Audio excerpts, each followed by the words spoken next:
but I'm going to bring on former Air Force Major Brian Maddocks. You spent time as a fighter jet pilot, so we have a lot of pertinent information to ask you about this. But first of all, thank you so much for joining me tonight. Thank you for having me. Appreciate it. Of course. So when you heard that multiple pilots had to eject from their jets over Kuwait, what went through your mind as someone who's been in that cockpit before? Well, I mean, the first thing I wanted to know was why, right? So pulling up the news feeds, I learned that was friendly fire, and honestly, you know, there's a lot of debate on social media about that. But hey, look, in that situation with so many airplanes flying around and drones and missiles and it happens. It's what we call the fog of war. It's not fun. Obviously, if I'd have been in that situation, I would not have been happy about it. But it's you know, what's happening over there is you've got the Iranians launching a lot of missiles and a lot of drones. So there's a lot of aircraft going both ways, right? And the primary job of the air defense guys is to protect particularly civilian populations from those drones hitting anything. So they're gonna shoot first. Sure. And when you look at a friendly fire situation like this one, I mean, you think about mentally, what is it like to lose an aircraft that you're trained to fly and protect? Is there a psychological impact the pilots have to deal with afterwards? I mean, even if it's not friendly fire, just in general, with surviving something like this? Yeah, and everybody deals with it differently, but I'll tell you, I mean, fighter pilots are among the most highly trained humans on the planet to do what we do.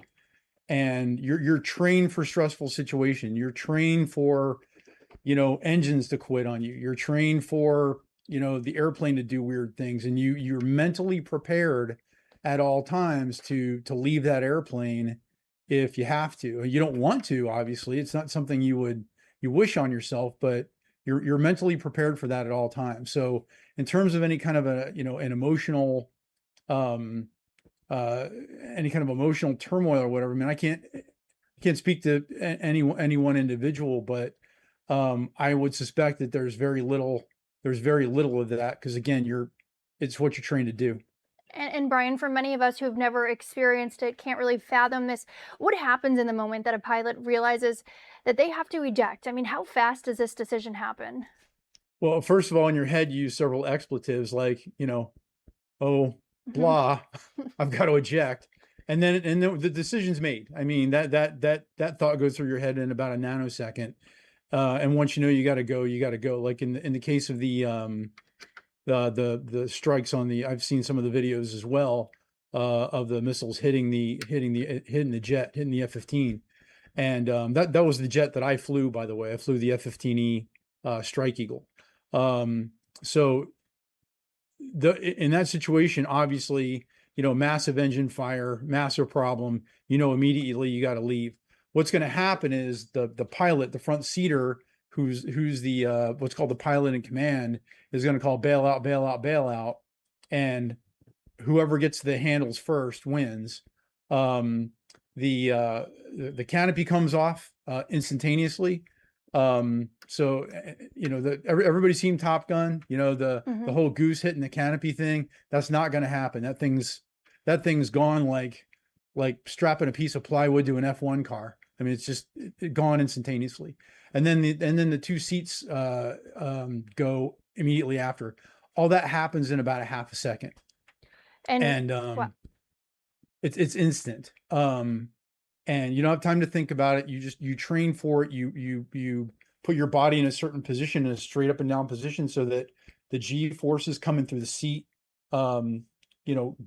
travel through your spine. So you don't, ideally you're not hunched over to where you're going to sustain a back injury. And, but that's it. It's over before you know it. Yeah. I mean, what does it physically feel like when that seat fires? I'm sorry, say that again, please. What does it physically feel like when that seat fires? I don't know. It's never happened to me, thankfully. But think about a roller coaster, like about about 20 times over. It's that kind of force, and it's instantaneous. Um, what I like to say is that an ejection seat is the compromise between saving your life and killing you. I mean, the idea of it is to get you out of the jet so you don't die, but just short of breaking your back and killing you. So again, I've never experienced it, but it's probably the most violent thing you can possibly imagine. And in one of the videos that's been circulating of one of the fighter pilots who reached the ground, it was a woman, and she was approached by some civilians that appeared in Kuwait, and she was smiling and standing upright. Were you surprised to see someone appear to be in pretty good shape after experiencing an ejection situation like we just discussed?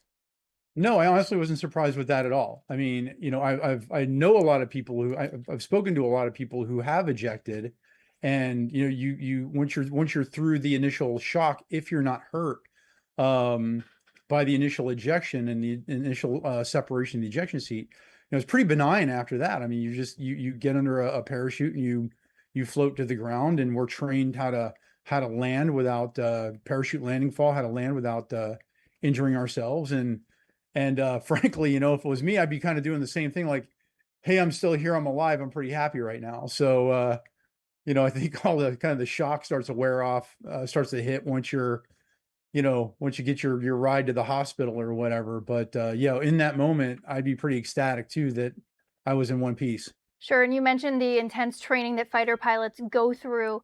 How often or how can you rehearse the ejection part? Again, what you do, the way you rehearse it is you rehearse for that moment. You get in, we train for emergency procedures on a monthly, if not weekly basis, and ejection is one of those things. So, you know, what we train for is getting ourselves into that brace position before the handles are pulled. It's like a 1-2 kind of a thing. You go brace, pull the handles, and then you're gone. The whole trick of it is getting your spine and your neck and your head all aligned with the seat and pushed back into the seat, so you're riding the seat up. And that's about the best you can do without actually going through the actual experience of it. And in those ejection situations where you don't technically know where you're going to land on the ground, you could be in enemy territory. You just don't really know where you're going to land, I assume. What are you thinking about in those moments before you hit the ground to make sure that you can protect yourself and be prepared for any scenario? Well, you're thinking, I hope somebody that is friendly to me finds me. In this case, luckily, and I don't know the exact circumstances. Obviously, that's all coming out. They were over Kuwait. My guess is that they were kind of waiting their turn, for lack of a better word, to go into Iran and strike their targets. I don't know why else they would be there, just kind of hanging out like that, for lack of a better word. So in this case, they knew where they were. They likely figured out what was going on. They knew they were over a friendly area, but the guys who've ejected over enemy territory. I mean, we are trained to hit the ground and immediately shed our gear, get rid of the parachute. We've got all of our survival gear strapped to our body, and you go find a place to hide. That's the first thing you do. There's a whole establishment. There's a whole other part of the Air Force that does specifically what's called combat search and rescue, or CSAR. And that's something else we're trained for. We're trained for, once we hit the ground, what do we do? You turn on your emergency beacon, which is encrypted. So the only people who I supposedly can find, or ideally can find it, is your guys. So there's a procedure there too. Wow. And when you saw the footage of the pilots, safely landing after being ejected, and obviously now later knowing that they were rescued and are safe, I mean, what does that moment mean to someone who's flown combat missions and served yourself? It to me, it means the system worked. All the training that I went through and all the things that I experienced. Again, thankfully, I never had experienced that myself. But, you know, all the training, all the procedures, everything that we go through, you know, the United States military is by far the best trained military on the planet. Um, and you know, when I saw that, it was it was just even not that I needed more faith in my brothers in arms, but you know, again, it just reinforced the faith that I have in my brothers in arms. You know, I'm retired. I've been retired for a little almost 15 years now, but it's still there. It's still the same. And for those watching, you know, where did you serve and what missions did you partake in? Oh my gosh, we don't have time to go through the whole thing. I had a very fun and interesting career. I started off as a special operations pilot flying the C-130. From there, I went to the F-15E Strike Eagle and flew that jet, which again is the subject of this conversation. Flew that for a while, and I ended my career flying the U-2 spy plane. So I had a really unique and interesting career. I would do it all over again, exactly the same way if I possibly could.